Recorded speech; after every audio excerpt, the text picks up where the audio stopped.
Hello guys, welcome back to my channel that is Learning Bliss by me. Today we are going to study the topic that is pollination and fertilization event in the sexual flowering plants. Okay. तो कल की video में हमने क्या पढ़ा था that is pre fertilisation का topic था दैट इज गैमेट फॉर्मेशन उसको कवर किया था। आज की वीडियो में हम उसके आगे जो प्री फर्टिलाइजेशन का एक इवेंट रहता है दैट इज पॉलिनेशन और उसके बाद हम क्या पढ़ने वाले हैं polar pistol interaction and after that हम क्या करेंगे एंड अप करेंगे इस वीडियो को डबल फर्टिलाइजेशन के टॉपिक के साथ। ठीक है, क्या होता है पॉलिनेशन देखो आफ्टर गैमेट फॉर्मेशन जब हमारे पास क्या हो गया पोलन साइट्स एंड एम्ब्रियोसाइट की फॉर्मेशन हो गई उसके बाद क्या होता है ये जो दोनों टाइप के गैमेट्स होते हैं ना ये ना नॉन मोटाइल होते हैं, मतलब इनमें पैर वगैरह नहीं लगे होते कि ये क्या करें एक दूसरे की विसिनिटी में जाए। तो इनकी जो मूवमेंट होती है उन दोनों को एक साथ जिस टुगेदर जिस प्रोसेस से लाया जाता है उसे हम क्या कहते हैं that is known as pollination. Pollination का एक आप सिंपल लैंग्वेज में मीनिंग देखोगे तो पॉलिनेशन क्या होता है transfer of pollen grains from one flower या one plant to the stigma. That is known as pollination. The flowering plants are producing the pollen grains and embryo respectively. As both gametes are non-motile, they have to brought together for fertilization to occur. तो how this is achieved? ये pollination होता किस तरीके से देखो यहाँ पर आपको क्या दिख रही है हनी भी दिख रही है। हनी भी क्या करेगी अपना नेक्टर लेने के लिए क्योंकि फ्लावर्स क्या देंगे फ्लावर्स एक हिसाब से इनको एक रिवॉर्ड देते हैं जैसे हनी बीज क्या करती है नेक्टर कलेक्ट करने के लिए फ्लावर्स पे जाएंगे।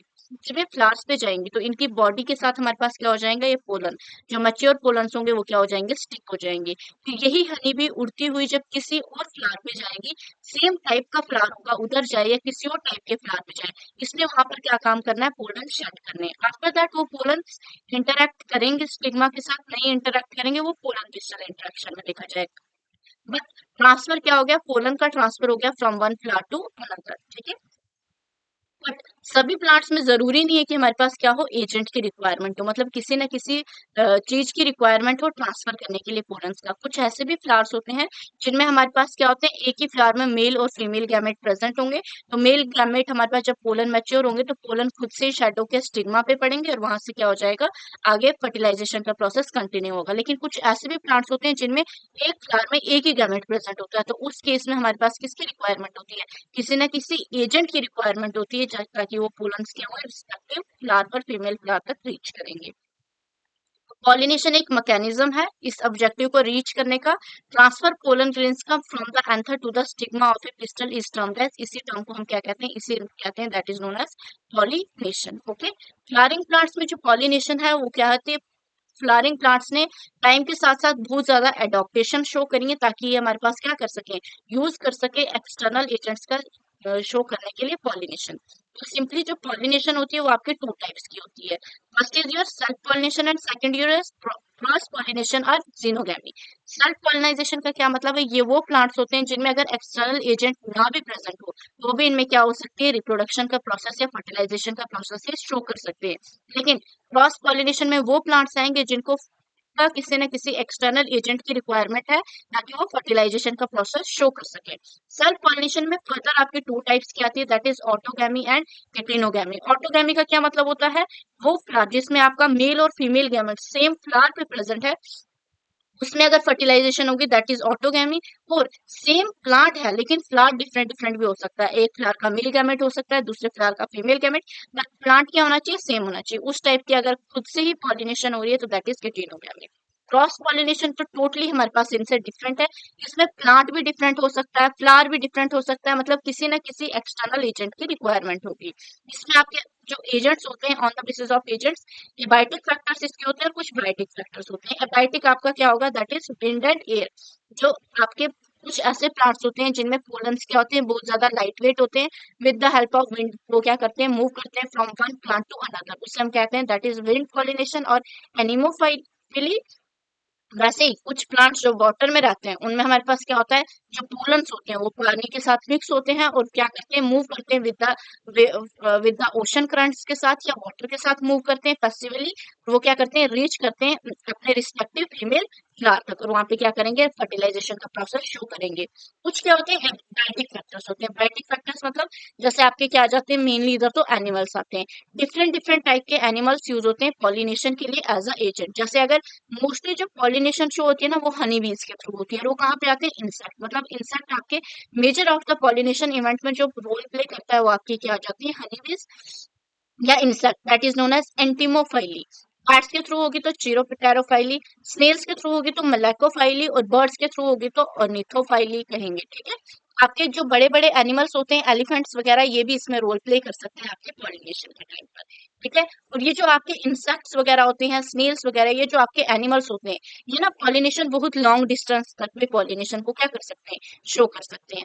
क्योंकि हनी बीज हो, बटरफ्लाईज हो, या कोई भी और इंसेक्ट, उनका कोई रास्ता तो डिसाइडेड नहीं होता है कि उन्हें कहाँ पे मूव करना है, किधर से कहीं पर उड़ के जाना है। तो अगर एक प्लेस से उड़कर वो दूसरे प्लेस पे जा रहे हैं, तो वो पोलन सेकंड एरिया तक भी क्या कर सकते हैं, कैरी करके ले जा सकते हैं। Okay, depending upon the source of pollens, कि पोलन्स का सोर्स क्या है।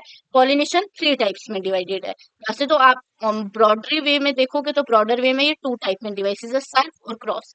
लेकिन अगर हम फर्दर इसकी डिटेलिंग में पढ़ेंगे तो थ्री टाइप्स में डिवाइडेड है। फर्स्ट आ जाती है ऑटोगैमी, सेकंड आ जाती है जिटेनोगैमी, और थर्ड क्या आ जाती है, जीनोगैमी। जो हमारे पास ऑटोगैमी होती है, ऑटोगैमी को आपको सिंपल याद रखना है, ऑटो मतलब सेल्फ।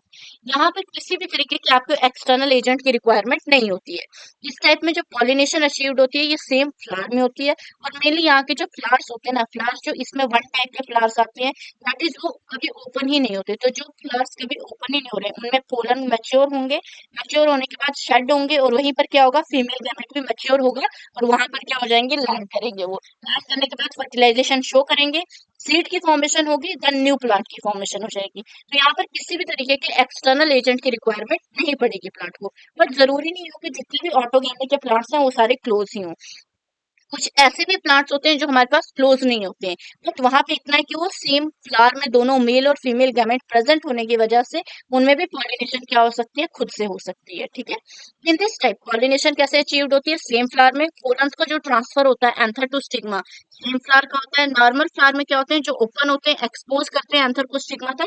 कंप्लीटली क्या होती है, ऑटोगैमी जो है रेदर रेयर होती है। मतलब ऐसा नहीं है कि कॉमन है, बहुत कम ही प्लांट्स क्या शो करते हैं, ऑटोगैमी शो करते हैं। ऑटोगैमी की फ्लावर्स होने के लिए हमारे पास क्या होते हैं, पोलन सिंक्रोनाइज वे में क्या होने चाहिए, रिलीज होने चाहिए स्टिग्मा पर रिस्पेक्टिवली रिस्पेक्टिवली। और एंथर और स्टिग्मा क्या होने चाहिए, क्लोज विसिनिटी में होने चाहिए एक दूसरे के, ताकि सेल्फ पॉलिनेशन क्या हो सके। ठीक है, कॉमनली जो ये प्लांट्स शो करते हैं वो क्या आ जाता है आपका, दैट इज कॉमन पेंसी, ऑक्सेलिस और कॉमिनेला। ठीक है, इसमें आपके क्या होते हैं, टू टाइप के मेनली फ्लावर्स होते हैं। एक तो होता है चेस्मोगैमस फ्लावर्स, जो कि क्या होते हैं, सिमिलर होते हैं फ्लावर्स अदर स्पीशीज के, विद जिनके क्या होते हैं, एंथर और स्टिग्मा एक्सपोज्ड होते हैं। दूसरे आ जाती है आपके क्लिस्टोगैमस। क्लिस्टोगैमस फ्लावर्स क्या होते हैं, जो कभी ओपन ही नहीं होते। जो फ्लावर्स कभी ओपन ही नहीं होते, तो इनमें जो आपकी पॉलिनेशन का इवेंट होगा वो खुद से ही होगा। ठीक है, क्लिस्टोगैमस फ्लावर्स में हमारे पास क्या होगा, एश्योर्ड सीड सेट बनेगा in the absence of pollinators. यहाँ पे पॉलिनेटर्स की बिल्कुल भी रिक्वायरमेंट नहीं है। और इन टाइप के फ्लावर्स में हमारे पास कभी भी क्रॉस पॉलिनेशन होने का तो जीरो चांस होता है। चैजमोगेमस फ्लावर्स में ऐसा हो सकता है कि खुद से कभी क्रॉस पॉलिनेशन हो जाए। इसका रीजन ये हो सकता है कि मे बी मेल और फीमेल गैमेट एक टाइम पे मैच्योर नहीं हुए थे। मेल गैमेट पहले मैच्योर हो गया, फीमेल गैमेट बाद में मैच्योर हुआ। टाइमिंग सेम ना होने की वजह से क्या हो सकता है, दूसरा फ्लावर दूसरे फ्लावर को क्या कर सकता है, फर्टिलाइज कर सकता है। Second year geitonogamy, transfer of pollens from the anther to the stigma of other flower of same plant. इसमें आपका प्लांट सेम होना चाहिए। फर्स्ट ऑटोगैमी में आपका फ्लावर भी सेम होता है, इसमें प्लांट सेम हो सकता है। मतलब जो प्लांट होगा, प्लांट में एक फूल इधर कॉर्नर पे लगा है, दूसरा फ्रूट दूसरे कॉर्नर पे लगा है, तो यहीं पे क्या हो रहा है, आपके पोलन्स की क्या हो रही है, मूवमेंट हो रही है from one flower to another. तो गेटिनोगेमी फंक्शनली आपकी क्रॉस पॉलिनेशन में ही कह सकते हो इसे, क्योंकि यहाँ पर क्या होता है, पॉलिनेटिंग एजेंट की रिक्वायरमेंट हो जाती है। जेनेटिकली ये सिमिलर होते हैं ऑटोगेमी से, सिंस तभी ने पोलन ग्रेन्स क्योंकि कहाँ से आते हैं, सेम प्लांट से आते हैं। यहाँ पे प्लांट चेंज नहीं होता है, लेकिन यहाँ पर भी एजेंट की रिक्वायरमेंट हो सकती है। बट अगर प्लांट भी डिफरेंट हो जाए, मतलब एक मैंगो ट्री है और दूसरा मैंगो ट्री है, तो उनके पोलन्स या पोलन्स ट्रांसफर होके दूसरे के हमारे पास स्टिग्मा पर लैंड कर रहे हैं, तो वो क्रॉस पॉलिनेशन ही हो जाएगा। बट अगर सेम प्लांट का एक फ्लावर से दूसरे फ्लावर पर पोलन ट्रांसफर हो रहा है, तो वो किस में आ जाएगा, दैट इज यूर इन गेटिनोगैमी में आ जाएगा। Third type is your xenogamy. ये आपकी क्या होती है, बहुत कॉमन है ये फॉर्म होना, ठीक है, क्योंकि जरूरी नहीं है कि एक प्लांट में सेम मेल और फीमेल गैमेट होने के बावजूद भी उनकी टाइमिंग सिंक्रोनाइज हो जाए और वो क्या करे, पॉलिनेशन शो करें, ठीक है। तो वहां पर भी ऐसा हो सकता है किसी और प्लांट से पोलन्स क्या हो रहे हैं, पोलन्स आ रहे हैं किसी एजेंट के थ्रू, और वो क्या करने हैं, हमारे पास फर्टिलाइजेशन प्रोसेस फर्दर कंटिन्यू कर रहे हैं। जीनोगैमी क्या होता है, transfer of pollen grain from anther to stigma of different plant. देखो टर्म है डिफरेंट, डिफरेंट का क्या मतलब होता है, डिफरेंट प्लांट। जीनो का मतलब होता है डिफरेंट, तो यहाँ पर डिफरेंट प्लांट होगा। यहाँ पर पॉलिनेशन कैसे होती है, ब्रिंग्स जेनेटिकल डिफरेंट लाती है, ठीक है। जो ऊपर होते हैं आपके जेनेटिकली क्या होते हैं, सिमिलर होते हैं। ऑटोगैमी में तो चांस ही नहीं है कि किसी भी तरीके से डिफरेंट हमारे पास क्या हो सके, डिफरेंट जेनेटिक मटेरियल हो सके। केटिनोगैमी में थोड़ा बहुत चांस है, बट जो सेम प्लांट के पास होंगे उनमें तो कोई चांस नहीं है। बट जीनोगैमी में तो ऑलवेज डिफरेंट, जेनेटिकली डिफरेंट ही हमारे पास क्या होगा, पोलन होगा। और जीनोगैमी खुद से अचीव नहीं होती, इसमें हम ह्यूमंस भी रोल प्ले करते हैं। जो हम आर्टिफिशियल कराते हैं, आर्टिफिशियल इंसेमिनेशन कर सकते हो, आर्टिफिशियल फर्टिलाइजेशन कराते हैं, अपने डिजायर्ड जीन्स एक प्लांट में चाहते हैं, तो उस तरीके से अगर हम फर्टिलाइजेशन कराते हैं तो हम भी क्या हो जाते हैं, एक एजेंट यूज होते हैं पॉलिनेशन के प्रोसेस में। एजेंट्स ऑफ पॉलिनेशन क्या हो जाते हैं, टू हो जाते हैं मेनली आपके जो होते हैं, बायोटिक और एबायोटिक। बायोटिक में आपके मेन क्या आ जाते हैं, एबायोटिक में that is wind and water, और बायोटिक में आपके क्या आ जाते हैं, एनिमल्स, ठीक है। एनिमल्स में भी मेनली आपके कौन शो करते हैं, that is of insect. Insects में भी मेनली कौन शो करता है, that is honey bee and butterflies, ठीक है। बाय विंड, विंड के थ्रू जो पॉलिनेशन होगी, देखो अगर विंड के थ्रू पॉलिनेशन हो रही है तो पोलन जो होने चाहिए वो क्या होने चाहिए, लाइट वेट होने चाहिए, कि हवा के साथ वो उड़कर लॉन्ग डिस्टेंस ऑक्यूपाई करे और स्टिग्मा या क्या हो सके, रीच हो सके, ठीक है, स्टिग्मा तक पहुंच सके। तो पॉलिनेशन जो विंड की है वो बहुत कॉमन सोर्स है एबायोटिक पॉलिनेशन में। विंड पॉलिनेशन को हमारे पास क्या होता है, रिक्वायर होते हैं पोलन ग्रेन्स जो लाइट होने चाहिए और नॉन स्टिकी होने चाहिए, क्योंकि वो विंड के थ्रू ट्रांसपोर्ट हो जाने चाहिए। साथ में जो फीमेल होगी दैट इज स्टिग्मा, जो होगा स्टिग्मा क्या होना चाहिए, रिसेप्टिव नेचर का होना चाहिए, कि हवा में कोई भी पोलन अगर उसकी विसिनिटी में प्रेजेंट है तो वो पोलन उस स्टिग्मा से क्या हो सके, स्टिग्मा पर लैंड कर सके। दे ऑफन पॉजेस, इनमें वेल एक्सपोज स्टेमन्स होते हैं, जो कि पोलर्स क्या होते हैं, इजिली डिस्पर्स्ड हो जाते हैं। लार्ज ऑफन फेदरी स्टिग्मा होता है ताकि वो ट्रैप कर सकता है airborne pollen grains. Wind pollination flower में हमारे पास क्या होता है, सिंगल ओव्यूल होता है। न्यूमरस फ्लावर्स पैक्ड होते हैं इन्फ्लोरेसेंस में। फैमिलियर एग्जांपल हमारे पास कॉर्नकॉर्ब की दिखती है। जो एयर आपको दिखते हैं स्टिग्मा होते हैं, स्टाइल वेव करती है विंड में ताकि वो पोलन्स को क्या कर सके, रिसीव कर सके। विंड पॉलिनेशन जो है आपकी क्वाइट कॉमन है किसमें, ग्रासेस में। इसमें आपका जो स्टिग्मा होता है ना, ये पॉइंट यहाँ पे लिखा नहीं है, बट स्टिग्मा थोड़ा क्या होना चाहिए, स्टिग्मा आपका थोड़ा स्टिकी भी होना चाहिए, ठीक है, स्टिकी होना चाहिए। बाकी पोलन्स क्या होने चाहिए, लाइट वेट होने चाहिए, और आपकी क्या होनी चाहिए, फदरी स्टिकी, फदरी होने चाहिए, आपकी क्या होनी चाहिए, लाइट वेट होने चाहिए और नॉन स्टिकी होने चाहिए, ठीक है, ताकि पोलन्स क्या करें, लॉन्ग डिस्टेंस एयर के थ्रू कवर कर सके। साथ में आपका क्या होना चाहिए, स्टिग्मा फैदरी होना चाहिए और एक्सपोज्ड होना चाहिए, ठीक है, ताकि वो क्या कर सके, ज्यादा से ज्यादा पोलन्स को रिसीव कर सके। देखो अगर हवा के थ्रू पॉलिनेशन हो रही है या पोलन ग्रेन्स विंड के थ्रू हमारे पास ट्रांसपोर्ट हो रहे हैं, तो विंड में बहुत सारे पोलन्स क्या भी होते हैं, वेस्ट भी होते हैं। इसी वजह से मैंने आपको बताया था ना कि पोलन्स हमेशा क्या होते हैं, एक मदर सेल से 4 पोलन्स की फॉर्मेशन होती है, जबकि एक माइक्रो मेगा स्पोर जो होता है उससे एक ही फीमेल हमारे पास किसकी फॉर्मेशन होती है, एक ही एम्ब्रियो सैक की फॉर्मेशन होती है। विद दिस अब हम मूव करते हैं further, that is by wind. Wind के थ्रू जो पॉलिनेशन होगी वो हमारे पास किसमें शो मिले, वाटर के थ्रू जो पॉलिनेशन होगी वो आपको एक्वेटिक प्लांट्स में शो देखने को मिलेगी। बट ये कंपलसरी नहीं है कि सारे के सारे एक्वेटिक प्लांट्स जितने भी हैं सारे वाटर के थ्रू ही पॉलिनेशन शो कर सकें। उसमें आपके डिफरेंट एजेंट्स और भी रिक्वायर्ड हो सकते हैं, ठीक है। तो pollination by water quite rare है फ्लावरिंग प्लांट्स में, लिमिटेड होती है 30 जनर तक, मोस्टली मोनोकॉटिलेडन शो करते हैं इसके। एज अगेंस्ट आप ये भी रिक्वायर्ड कर सकते हो कि वाटर एक रेगुलर मोड ऑफ ट्रांसपोर्ट होता है मेल गैमेट का along the lower plant group में भी, जैसे आप एल्गी, ब्रायोफाइट्स, ट्रेडोफाइट्स इनमें आप पढ़ते हो कि वाटर में हमारे पास क्या होते हैं, गैमेट्स रिलीज होते हैं और थ्रू वाटर वो क्या करते हैं, फीमेल गैमेट तक रीच करते हैं। और यहाँ पर आपकी फर्टिलाइजेशन भी क्या होती है, एक्सटर्नल होती है। बहुत सारे एनिमल्स में भी हमारे पास क्या होती है, एक्सटर्नल फर्टिलाइजेशन होती है, जो गैमेट्स होते हैं वो क्या होते हैं, वाटर में रिलीज होते हैं, and their distribution is limited because the need of for water for the transport of male gamete and fertilization। कुछ एग्जांपल वाटर पॉलिनेटिंग प्लांट्स की जो आपकी है वो क्या है, वेलिस्नेरिया हाइड्रा, जो कि फ्रेश वाटर में ग्रो करते हैं, और सेवरल मरीन सी ग्रासेस भी हैं जैसे दैट इज जोस्ट्रा। इसमें जो आपकी वाटर के थ्रू जो पॉलिनेशन होगी ना, ये होती भी बहुत कम है। इसमें जो आपका पोलन्स होंगे वो क्या होने चाहिए, आपके वैक्सी कोटिंग होनी चाहिए, नॉन वो आपके क्या होने चाहिए, ऐसे वाटर एब्जॉर्बेबल नहीं होने चाहिए कि वो अजीब से कुछ और ही बन जाए, नॉन वैक्स मतलब एक हिसाब से वैक्सी कोटिंग होनी चाहिए उनमें। ओके, फर्दर हम मूव करते हैं, जो हमारे पास बायोटिक सोर्स है that is animals. Animals majority of the flowering plants क्या होते हैं, रेंज ऑफ एनिमल्स, बहुत सारे एनिमल्स क्या करते हैं, पॉलिनेटिंग एजेंट की तरह बिहेव करते हैं, जैसे बीज, बटरफ्लाइज, फ्लाइज, बीटल्स, वेस्ट, and moths, birds, sunbirds and humming birds and bats are the common pollinating agent. Bats भी हमारे पास क्या होते हैं, कॉमन पॉलिनेटिंग एजेंट है। कुछ और भी एनिमल्स हैं इंसेक्ट्स के अलावा, particularly bees dominant one pollinating agent है। लार्जर एनिमल्स में पॉलिनेशन शो करते हैं, जैसे कि lemurs, arboreal, tree dwelling rodents and reptiles like lizard and garden lizard. ठीक, तो आपके जो देखो इंसेक्ट किस फ्लावर पे जो हमारे पास विजिट करता है, जो कि हमारे पास क्या होता है, अट्रैक्टिव होता है, कलरफुल होता है, साथ में वो क्या करता है, एज अ रिवॉर्ड कुछ ना कुछ प्रेजेंट होता है उसमें, लाइक नेक्टर वगैरह प्रेजेंट होता है, कि जो भी बर्ड होगा या जो भी आपके बीज होंगे या बटरफ्लाइज होंगे वो उस फ्लावर पे विजिट करेंगे उस नेक्टर को लेने के लिए, जिसके चलते उन पे क्या होगा, पोलन्स थोड़े से शेड हो जाएंगे, उनकी बॉडी से अटैच हो जाएंगे, देन वो अनदर फ्लावर पे विजिट करेंगे तो वो पोलन्स वहां पे शेड होंगे, वहां से न्यू पोलन्स वो क्या करेंगे, कैरी करके लेकर जाएंगे। तो यही हमारे पास क्या होता है, वे होता है, दैट इज की एनिमल्स में हमारे पास पॉलिनेशन शो करे। तो इसके चक्कर में जो प्लांट है उसको, फ्लावर है उसको क्या कैसा दिखना चाहिए, एक तो हमारे पास क्या होने चाहिए, लिविंग ऑर्गेनिज्म जो बर्ड्स के थ्रू होती है वो biotic pollination, sticky spiny pollens होने चाहिए, एनिमल की बॉडी के साथ अडेयर हो जाने चाहिए, ब्राइट शोवी फ्लावर्स होने चाहिए, फ्रेग्रेंट होने चाहिए with pollens and nectar rewards होना चाहिए उनमें, ठीक है, नेक्टर रिवॉर्ड होना चाहिए। और हमारे पास क्या होती है, साथ में हाईली एफिशिएंट और डाइवर्स मोड ऑफ पॉलिनेशन किसके थ्रू होती है, आपके इंसेक्ट्स के थ्रू होती है।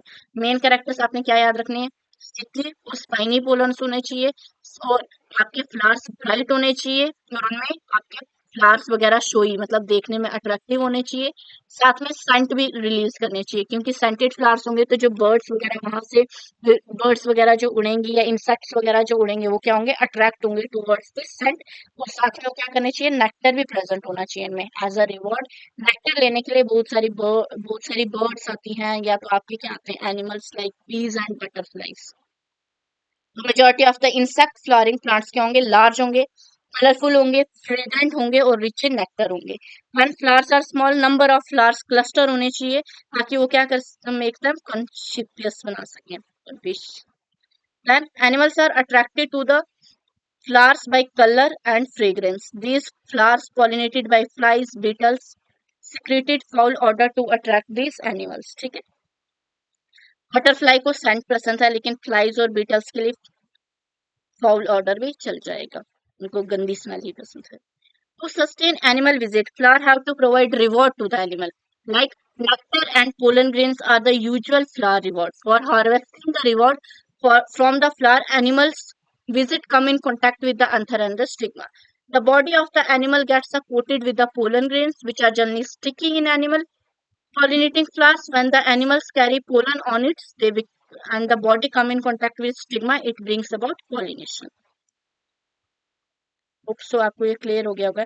यहाँ पे मैंने आपके सामने क्या करी है, एक छोटी सी डायग्राम शो करी है, जो इंसेक्ट पॉलिनेटिंग फ्लावर्स होगा देखो उसकी पिक्चर किस तरीके से है, और जो आपका विंड पॉलिनेटिंग फ्लावर है उसकी एग्जांपल किस तरीके से है।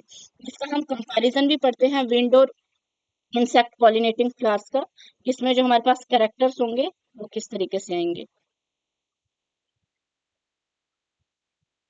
जो आपका इंसेक्ट पॉलिनेटिंग फ्लावर होगा उसका कलर क्या होना चाहिए, ब्राइट, लेकिन विंड से जो पॉलिनेशन होगी उसमें कोई भी रिक्वायरमेंट नहीं है कि उसका जो पोलन है या फ्लावर है उसको क्या होने की जरूरत है, अट्रैक्टिव होने की जरूरत है।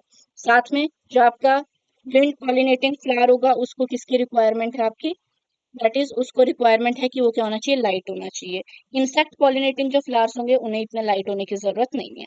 जो विंड पॉलिनेटिंग फ्लावर्स होंगे उसमें पोलन्स भी बहुत ज्यादा क्या होते हैं, रिलीज होते हैं। वैसे इंसेक्ट पॉलिनेटिंग प्लांट्स में भी आपके क्या होते हैं, पोलन्स बहुत ज्यादा रिलीज होते हैं। इंसेक्ट पॉलिनेटिंग फ्लावर्स में हमारे पास स्ट्रॉन्ग फ्रेग्रेंस की रिक्वायरमेंट है, जबकि विंड पॉलिनेटिंग फ्लावर्स में कोई भी फ्रेग्रेंस की रिक्वायरमेंट नहीं है। विंड पॉलिनेटिंग जो फ्लावर्स होंगे या प्लांट्स होंगे उनमें आपके पास क्या होगा, एज अ रिवॉर्ड उनके पास नेक्टर वगैरह या कुछ ना कुछ प्रेजेंट होना चाहिए। बट विंड पॉलिनेटिंग फ्लावर्स में कोई भी नेक्टर की रिक्वायरमेंट नहीं होती है, वो कोई नेक्टर प्रोड्यूस ही नहीं करते हैं।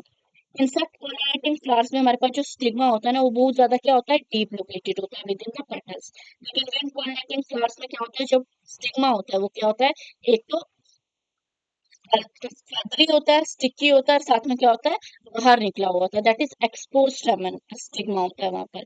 एग्जाम्पल जो आपकी इंसेक्ट पॉलिनेटिंग फ्लावर्स की आती है, मेनली एग्जाम्पल है रोजेस, लिलीज, ऑर्चिड्स। वो जो आपकी विंड पॉलिनेटिंग फ्लावर्स में आ जाती है वो क्या आ जाते हैं, ग्रासेस, सीरियल्स और बहुत सारे ट्रीज भी इसके एग्जाम्पल में आ जाते हैं। ओके, आई होप आपको ये टॉपिक समझ आ गया होगा। विद दिस हमारा जो पॉलिनेशन टॉपिक है वो यहाँ पर क्या होता है, खत्म होता है। अब जो हम इसके बाद टॉपिक करने वाले हैं वो आपका क्या है, that is pollen pistol interaction. Okay, अभी हमने ये तो पढ़ लिया कि हमारे पास क्या हो गया, पोलन स्टिग्मा तक रीच हो गया। लेकिन मुझे बताओ, मैंगो के पोलन अगर हमारे पास एप्पल के प्लांट तक पहुंच जाए या गावा के प्लांट तक पहुंच जाए, क्या वो फर्टिलाइजेशन शो करेंगे? तो इसका आंसर होगा टोटली नो। इसका रीजन क्या है कि हमारे पास वहां पे क्या चेक होती है, सबसे पहले कंपैटिबिलिटी। कोई भी पोलन किसी भी प्लांट पे रीच रिसीव तो हो सकता है, पहुंच तो सकता है, लेकिन वो फर्दर पोलन ट्यूब की फॉर्मेशन या गैमेट्स हमारे पास फर्टिलाइजेशन करेंगे कि नहीं करेंगे, वो उनकी कंपैटिबिलिटी मैच होके होगा। ठीक है, पोलन पिस्टल इंट्रैक्शन हमारे पास क्या कहता है कि हर एक पॉलिनेशन, जरूरी नहीं है कि राइट टाइप का पोलन ही स्टिग्मा तक रीच कर सके। तो राइट टाइप का पोलन जब तक पहुंचेगा नहीं तब तक हमारे पास कोई भी फर्टिलाइजेशन का प्रोसेस जो है फर्दर कंटिन्यू नहीं होता है। तो हमारे पास कंपैटिबिलिटी, पोलन सेम स्पीशीज का होना चाहिए स्टिग्मा पर, तो ही वो क्या करेगा, फर्टिलाइजेशन का प्रोसेस शो करेगा। Often pollens of wrong type के होंगे, आइदर अदर स्पीशीज के होंगे और फ्रॉम द सेम प्लांट, ये सेल्फ इनकम्पेटिबिलिटी भी। अगर ऐसा भी होता है कि अगर सेम प्लांट का भी आपके पोलन्स एक स्टिग्मा पे जा रहे हैं, बट वो कंपेटेबल ही नहीं है कि वो क्या कर सकें, फर्दर फर्टिलाइजेशन का प्रोसेस कैरी कर सकें, या इनकम्पेटेबल है किसी भी रीजन की वजह से, तो वो भी हमारे पास क्या नहीं करते हैं, आपके जो फर्दर प्रोसेस है फर्टिलाइजेशन का वो कंटिन्यू नहीं करता है। पिस्टल हैज द एबिलिटी, इसमें क्या होती है हमारे पास जो पिस्टल होता है, पिस्टल का क्या मतलब है आपका, स्टिग्मा स्टाइल ओवरी के जो पार्ट्स हैं उनके पास क्या होती है, एबिलिटी होती है कि वो रिकॉग्नाइज करते हैं कि जो आपका पोलन है वो एक राइट टाइप का, दैट इज कंपैटिबल है कि रॉन्ग टाइप का है। Okay, if it is right type, अगर आपका पोलन क्या है, राइट टाइप का होगा, तो हमारे पास क्या होगा, पोलन प्रमोट करेगा पोस्ट फर्टिलाइजेशन इवेंट्स, जिसकी वजह से फर्टिलाइजेशन का प्रोसेस कंटिन्यू होगा। लेकिन अगर पोलन आपका क्या है, रॉन्ग टाइप का है, तो पिस्टल सबसे पहले रिजेक्ट करेगा, प्रिवेंट करेगा पोलन जर्मिनेशन स्टिग्मा पर, और पोलन ट्यूब की ग्रोथ भी नहीं होने देगा। This ability of the pistil to recognize pollen followed होगी एक्सेप्टेंस या rejection. As a result continuous dialogue होता रहेगा पोलन और पिस्टल का। और पोलन पिस्टल इंट्रैक्शन कब तक कंटिन्यू होती रहेगी, जब तक राइट टाइप का पोलन क्या नहीं होता, रिसीव नहीं हो जाता आपके स्टिग्मा तक। डायलॉग किस तरीके से मीडिएट होगा, केमिकल कंपोनेंट पोलन के क्या करेंगे, इंटरैक्ट करेंगे दोज ऑफ द पिस्टल के साथ। ये ओनली रिसेंट ईयर्स में देखा गया है, botanist have been able to identify कि कुछ पोलन पिस्टल कंपोनेंट्स और interaction lead to the recognition followed by acceptance or rejection। हमारे पास क्या होते हैं इसमें, केमिकल कंपोनेंट्स इवॉल्व होते हैं, दोनों पोलन पोलन के भी और आपकी किसके भी, पिस्टल के, इनके बीच में केमिकल इंटरेक्शन होती है। अगर केमिकल इंटरेक्शन सेम टाइप की हुई तो हमारे पास क्या होती है, दैट इज आपका फर्टिलाइजेशन का प्रोसेस कंटिन्यू होता है, एक्सेप्टेंस होती है, अदरवाइज वो क्या हो जाता है, रिजेक्ट हो जाता है। फॉलोइंग कंपेबिलिटी, कंपैटिबिलिटी, अगर हमारे पास क्या हो गया, कंपैटिबल हो गया, दैट इज कंपैटिबल का क्या मतलब है, सेम टाइप का मिल गया, मतलब मैंगो का प्लांट का था और मैंगो के ही प्लांट पर क्या हुआ है, पोलन रिसीव हुआ है, pollen stigma of same plant, same species के प्लांट के साथ इंटरेक्ट करा है, उसके बाद भी क्या होगा, चेक होगा कि वो उसके लिए कंपैटिबल है कि नहीं है, पता लगे कि वो हमारे पास पोलन क्या ही नहीं है, पूरा फर्टिलाइजेशन का प्रोसेस करने का कैपेबल ही नहीं है, तो वो भी रिजेक्ट हो जाते हैं। पोलन ग्रेन्स क्या करेंगे, जर्मिनेट करते हैं स्टिग्मा पर, क्या प्रोड्यूस करते हैं, pollen tube through one of the germ pore. तो मैंने आपको पीछे जो आपका डेवलपमेंट ऑफ मेल गेमेटोफाइट में दिखाया था ना, कि किस तरीके से आपके पोलन्स क्या होते हैं, पोलन्स जंप पोर के थ्रू क्या होते हैं, प्रोड्यूस होते हैं बाहर की साइड। लास्ट वीडियो में हमने यही पढ़ा था। वो जो आपका वेजिटेटिव न्यूक्लियस होता है, वेजिटेटिव न्यूक्लियस क्या करता है, पोलन ट्यूब के टर्मिनल एंड पर पहुंच जाता है। और आपके जो जनरेटिव सेल होते हैं, जनरेटिव सेल क्या करते हैं, अगर टू सेल स्टेज में शेड हुए हैं तो वो टू सेल स्टेज में ही आगे जाके फर्दर मियोसिस शो करते हैं। अदरवाइज क्या करते हैं, हमारे पास जो वेजिटेटिव जनरेटिव सेल है वो पहले ही आपका थ्री सेल स्टेज में अगर शेड हो रहा है तो पहले ही दो मेल गैमेट्स बना चुके होगा, तो वो क्या करेंगे, उस पोलन ट्यूब में आ जाते हैं। The content of A pollen grain move into the pollen tube में मूव करेगा, पोलन ट्यूब ग्रो करेगी through a tissue of the stigma और सेल और रीच कहाँ करेगी, ओवरी तक। क्योंकि स्टिग्मा क्या है, ट्यूब लाइक स्ट्रक्चर है, इसके बीच आपका क्या होगा, जो पोलन होगा, पोलन की जो पोलन ट्यूब होगी वो क्या करेगी, पोलन ट्यूब कैरी करेगी आपके किसके, मेल गैमेट्स को। हमारे पास किस तरीके से पोलन ट्यूब बनेगी, ये आपकी क्या हो जाएगी, इस तरीके से पोलन ट्यूब बनेगी, ठीक है। और ये क्या हो जाएंगी, आपके पोलन की क्या हो जाएगी, लेयर हो जाएगी। ये पोलन का वो एरिया है जर्म पोर जहाँ पे स्पोरोपोलिन प्रेजेंट नहीं है, और एरिया में क्या होगा, स्पोरोपोलिन प्रेजेंट होगा। ये हार्ड सा स्ट्रक्चर है, फिर नहीं प्रेजेंट होगा, फिर आपका क्या है, स्पोरोपोलिन प्रेजेंट होगा, फिर आपका स्पोरोपोलिन प्रेजेंट है, फिर स्पोरोपोलिन प्रेजेंट है। पोलन ट्यूब इमर्जी कहाँ से होगी, जहाँ पे स्पोरोपोलिन की एब्सेंस होगी। और ये जो पोलन ट्यूब है ये किसकी कंटिन्यूटी होगी, दैट इज इंटाइन लेयर। जो इंटरनल लेयर है उसी की कंटिन्यूटी में क्या होगी, पोलन ट्यूब बाहर जाएगी। साथ में आपके क्या होंगे, दैट इज आपका जो जनरेटिव सेल, यहाँ पर सबसे पहले वेजिटेटिव सेल का जो न्यूक्लियस है, वेजिटेटिव सेल का न्यूक्लियस यहाँ पे कहाँ जाएगा, पोलन ट्यूब के अंदर जाएगा। देन फर्दर जो आपके मेल गैमेट्स है, दैट इज जनरेटिव सेल के जो न्यूक्लियस डिवाइड हुए होंगे, न्यूक्लियस डिवाइड होकर हमारे पास क्या बनाएंगे, ये दो मेल गैमेट के क्या करेंगे, फॉर्मेशन करेंगे। अब ये पोलन ट्यूब क्या करेगा, आपके जो यहाँ पर स्टाइल स्टाइल पर जो रीच कर चुका है, ये स्टाइल के थ्रू हमारे पास क्या करेगा, ओवरी तक पहुंचेगा। इस तरीके से स्टाइल बाहर से होगी, और यहाँ पर आपके क्या प्रेजेंट होगी, दैट इज बल्जिंग एरिया होता है जिसे आप क्या कहते हो, ओवरी कहते हो। यहाँ पर आपकी क्या होगी, दैट इज यहाँ पर आपका एम्ब्रियो सैक प्रेजेंट होगा, ठीक है। इस तरीके से आपका एम्ब्रियो सैक प्रेजेंट होगा। एम्ब्रियो सैक में एक साइड पे चलेजल एंड होगा, दूसरी साइड पे आपका क्या होगा, माइक्रोपाइलर एंड प्रेजेंट होगा। अब जो गैमेट की मूवमेंट होगी किस एंड से होगी, ये हम फर्दर पढ़ेंगे। तो आपको यहाँ तक क्लियर हो गया होगा कि पोलन ट्यूब किस लिए बनी है यहाँ पर। तो हमारे पास क्या होगा, सम प्लांट्स पोलन शेड होंगे आपके टू सेल स्टेज कंडीशन में, एक वेजिटेटिव सेल होगा और एक जनरेटिव सेल होगा। इन प्लांट्स में क्या होगा, जनरेटिव सेल डिवाइड करेगा और फॉर्म करेगा दो male gamete through during the growth of A pollen tube. जब पोलन ट्यूब बन रही होगी स्टेगमा के अंदर, तभी हमारे पास क्या होगा, जो ये जनरेटिव सेल होगा ये टूट के दो मेल गैमेट्स बनाएगा। प्लांट जो कि आपके थ्री सेल स्टेज में डिवाइड कर गए होते हैं पहले, तो पोलन ट्यूब दो male gamete from the beginning से क्या करती रहेगी, कैरी करती रहेगी। Pollen tube after reaching the ovary enter करेगी ओव्यूल के अंदर थ्रू द माइक्रोपाइलर एंड। देखो माइक्रोपाइलर एंड कौन सा था, जो वो वाला एरिया जहाँ पे आपकी इंट्यूगमेंट प्रेजेंट नहीं थे। देन एंटर करेगा हमारे पास सिनर्जिड्स, मैंने आपको बताया था सिनर्जिड्स में क्या होता है, फिलीफॉर्म अपरेटस होता है। फिलीफॉर्म अपरेटस एक हिसाब से इस तरीके से फिंगर लाइक स्ट्रक्चर है, जो कि क्या करता है, डायरेक्शन देता है किसको, पोलम्स को, कि आपको कहाँ से एंटर करना है। और इनके सेंटर में आपके क्या प्रेजेंट है, इसके सेंटर में आपका एग सेल प्रेजेंट है। यहाँ पर एग सेल के अंदर क्या होगा, एग न्यूक्लियस प्रेजेंट होगा, जिसके साथ आपका एक मेल गैमेट क्या करेगा, फ्यूज करेगा। फिलीफॉर्म अपरेटस प्रेजेंट जो माइक्रोपाइलर एंड पर होते हैं सिनर्जिड्स के, वो गाइड करते हैं पोलन ट्यूब की एंट्री को। as the event from the pollen deposition on the stigma until pollen tube enter करेगा ओव्यूल का टुगेदर, इसी को हम क्या कहते हैं, that is known as pollen pistil interaction। As pointed out earlier, pollen pistol interaction क्या है, एक डायनामिक प्रोसेस है, क्योंकि इसमें हमारे पास क्या करते हैं, पोलन रिकॉग्नाइज करते हैं फॉलोड बाय द प्रमोशन और इनहिबिशन ऑफ द पोलन। अगर हमारे पास क्या होगा, सेम टाइप का पोलन होगा तो इसकी प्रमोशन की जाएगी, अदरवाइज इसको क्या किया जाएगा, रोक दिया जाएगा कि उसे फर्दर हमारे पास क्या नहीं करना है, दैट इज वो रिजेक्ट हो जाएगा एक हिसाब से। देन न्यू पोलन जो आएगा उसकी कंपेटिबिलिटी चेक होगी।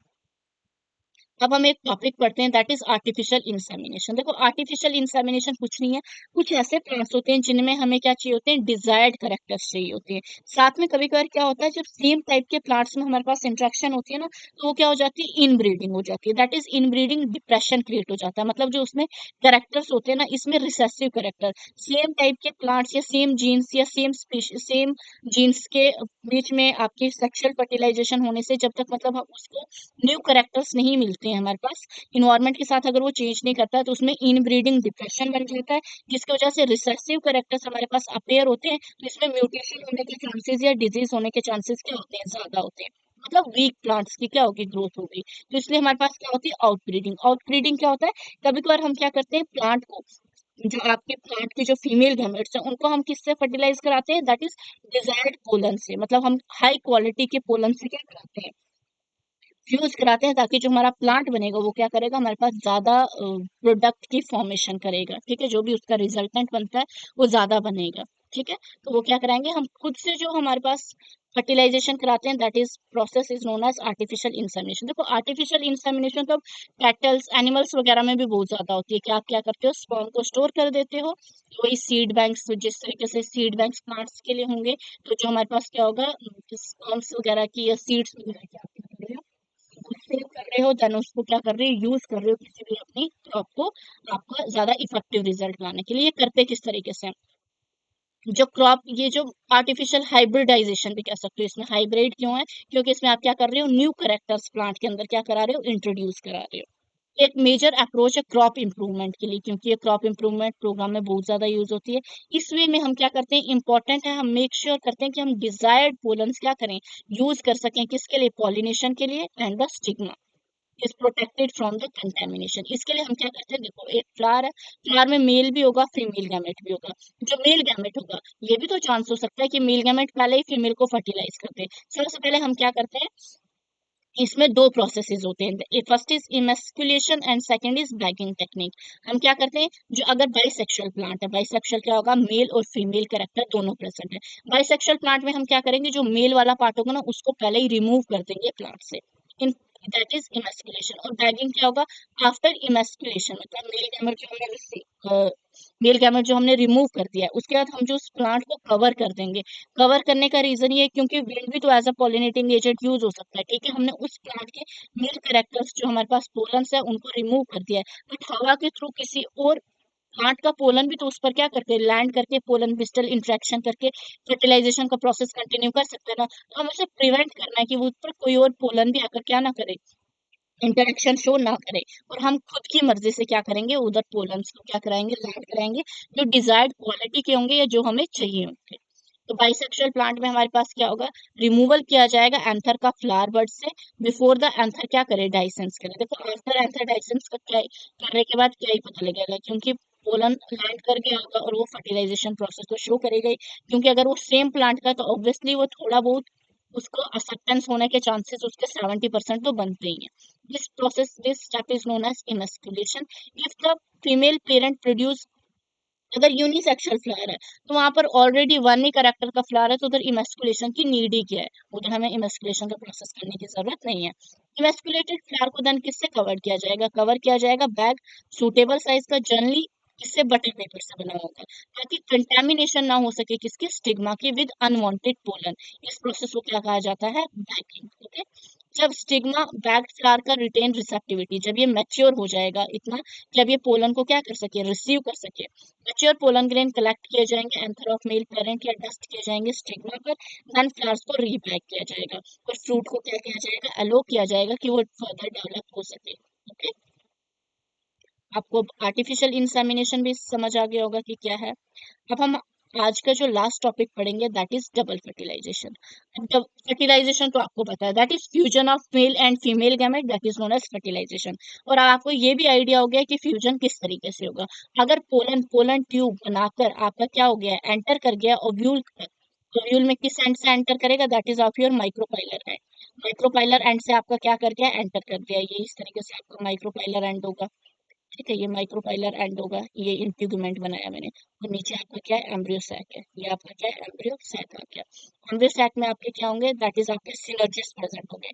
सिनर्जिस्ट क्या करेंगे, पोलन ट्यूब को आपकी सिनर्जिस्ट, ये आपका एक सिनर्जिड इधर आ गया एंड सेकंड सिनर्जिड इधर आ गया। ये सिनर्जिस्ट क्या देंगे, रास्ता दिखाएंगे पोलन ट्यूब को कि उसको यहाँ से एंटर करना है। एंटर करने के बाद पोलन ट्यूब में आपके क्या प्रेजेंट होगा, पोलन ट्यूब में एक तो पोलन गैमेट प्रेजेंट होगा। पोलन गैमेट ये इसका न्यूक्लियस के साथ में क्या होंगे, दो मेल गैमेट प्रेजेंट होंगे, एक मेल गैमेट, दूसरा मेल गैमेट। जब पोलन ट्यूब बन गई, अब ये मेल गैमेट जो है ना, मेल गैमेट यहाँ से कहाँ आएगा, मेल गैमेट अपना रास्ता बनाता हुआ यहाँ से इंटरेक्ट करेगा किसके साथ, आके आपके एग सेल के साथ। एग सेल कहाँ पे प्रेजेंट है, एंटीपोडल सेल, जो सॉरी एंटीपोडल सेल्स नहीं, आपके जो सिनर्जिड सेल्स है, सिनर्जिड सेल्स के सेंटर में आपका क्या प्रेजेंट है, एग सेल प्रेजेंट है। ये क्या करेगा, एक मेल न्यूक्लियस आके इसके साथ इंटरेक्ट करेगा, क्योंकि एग का नंबर आपका क्या है, एन है। मेल जो गैमेट आया होगा उसका नंबर भी क्या होगा, एन होगा। तो जो आपका ये प्रोसेस, जो आपकी फर्टिलाइजेशन होने के बाद जो जाइगोट बनेगा, वो क्या हो जाएगा, आपका 2n हो जाएगा। ठीक है, अब आपको ये भी पता है कि इसके बाद क्या होगा, ये तो हो गया फर्टिलाइजेशन इवेंट। डबल फर्टिलाइजेशन क्यों बोला है, क्योंकि जो सेकंड मेल गैमेट होगा ना, आपके सेंटर में यहाँ पर क्या प्रेजेंट होंगे, सेंटर में आपके प्रेजेंट होंगे पोलर न्यूक्लियर। पोलर न्यूक्लियर क्या है हमारे पास, दो न्यूक्लियस हैं जो प्रेजेंट होते हैं एक सेल के अंदर। ये आपका क्या आ जाएगा, एक सेल आ जाएगा, एक सेल के अंदर आपके क्या है, दो न्यूक्लियस प्रेजेंट है। ये वाला जो पोलन होगा, सेकंड मेल गैमेट जो होगा, सेकंड मेल गैमेट क्या करेगा, अपना रास्ता बनाता हुआ यहीं से जब एक फ्यूज हो गया, फ्यूजन के बाद ये फर्दर मूव करेगा और ये किसके कांटेक्ट में आएगा, दैट इज पोलर न्यूक्लियस के कांटेक्ट में आएगा। पोलर न्यूक्लियाई के कांटेक्ट में आने के बाद, क्योंकि पोलर न्यूक्लियाई का नंबर क्या है ऑलरेडी, उसमें 2 1 नंबर है, दैट इज डबल आपका ऑलरेडी क्या है, क्रोमोसोम मटेरियल है। प्लस जब मेल गैमेट भी इसके साथ क्या करेगा, इंटरेक्ट करेगा। मेल गैमेट इंटरेक्ट करने के बाद जो ये एन, जब दोनों इंटरेक्ट करेंगे, इंटरेक्शन के बाद जो ये सेल में जो न्यूक्लियस का नंबर होगा या जो आपका क्रोमोसोम सेट होगा वो कितना हो जाएगा, आपका 3 है। ठीक है, इसे ट्रिपल फ्यूजन भी कहते हैं। और क्योंकि 2 बार फर्टिलाइजेशन हुई, एक बार एग सेल के साथ हुई, दूसरी बार पोलर न्यूक्लियर के साथ हुई, इसी वजह से इस जो प्रोसेस को कहते हैं उसको क्या कहते हैं, डबल फर्टिलाइजेशन। और ये most of the angiosperm plants में क्या होती है, डबल फर्टिलाइजेशन देखने को मिलती ही है।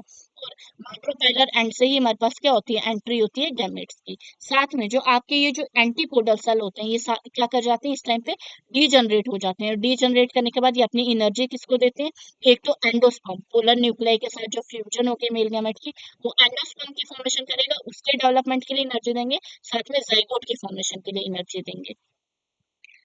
होप सो आपको ये समझ आ गया कि मैं क्या चीज बोल रही हूँ, और आपको क्लियर भी हो गया होगा। यहाँ से क्या होगा, पोलन ट्यूब देखो, पोलर ये आपकी पोलन ट्यूब बनी है, और पोलन ट्यूब चलेजल एंड से नहीं एंटर करी है, चाहे इसे टर्न करके आना पड़ा है, ये क्या करेगी, टर्न आके ये एंटीपोडल्स, ये जो आपके सिनर्जिड्स होंगे, सिनर्जिड सेल से क्या करेगी, इंटरेक्ट करेगी। और सिनर्जिड सेल से इसको क्या दिखाएंगे, रास्ता दिखाएंगे, किसको, यहाँ से आना है। इधर आने के बाद क्या होगा, ये जो 2 मेल गैमेट होंगे ये रिलीज हो जाएंगे। रिलीज होने के बाद फर्स्ट मेल गैमेट क्या करेगा, फ्यूज करेगा एक्सेल के साथ, इस टाइम पे सिनर्जिड्स प्रेजेंट होंगे, देन ये भी डीजनरेट कर जाएंगे।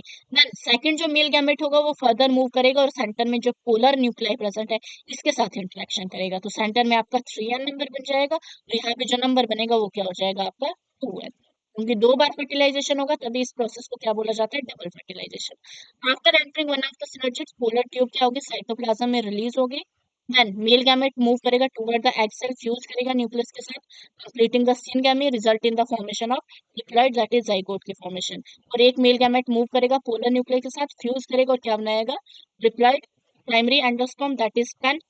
as this moves into the fusion, तो हमारे पास क्या होगा, 3 हैप्लॉइड न्यूक्लियर की फॉर्मेशन होगी, इसी को ट्रिपल फ्यूजन कहा जाता है। सिंस दोनों प्रोसेस सिनगैमी और ट्रिपल फ्यूजन एम्ब्रियो सैक के अंदर होती है, तो इस फिनोमेना को क्या बोला जाता है, डबल फर्टिलाइजेशन। और ये यूनिक होता है फ्लावरिंग प्लांट्स में। जो सेंट्रल सेल होगा ट्रिपल फ्यूजन के बाद जो ये बनाएगा, इसे हम क्या कहेंगे, that is primary endosperm cell कहेंगे, और डेवलप करेगा हमारे पास एंडोस्पर्म में। वेल द जाइगोट डेवलप किस में कर जाएगा, आपका दैट इज इन एम्ब्रियो में। तो आपको क्लियर होना चाहिए कि एम्ब्रियो में जो क्रोमोसोम नंबर है या एम्ब्रियो में जो सेट है वो दैट इज डिप्लॉइड है, और जो आपका जो एंडोस्पर्म फॉर्मेशन है या प्राइमरी एंडोस्पर्म सेल जो बना है, इसमें जो नंबर है वो क्या हो जाएगा, ट्रिपल हो जाएगा, दैट इज ट्रिप्लॉइड है, 3n। ओके, होप सो आज का topic from pollination to double fertilization आपको क्लियर हो गया होगा। नेक्स्ट वीडियो में आपको इसके आगे का पार्ट कराएंगे, that is post fertilization event, seed formation, fruit formation का जो प्रोसेस है वो इसके बाद पढ़ेंगे। एंडोस्पर्म का भी थोड़ा बहुत उसमें जो रोल है वो भी पढ़ेंगे। विद दिस मैं अपने वीडियो लेक्चर आज का इधर ही एंड करती हूँ। Thank you so much for watching. Okay, tata, bye bye.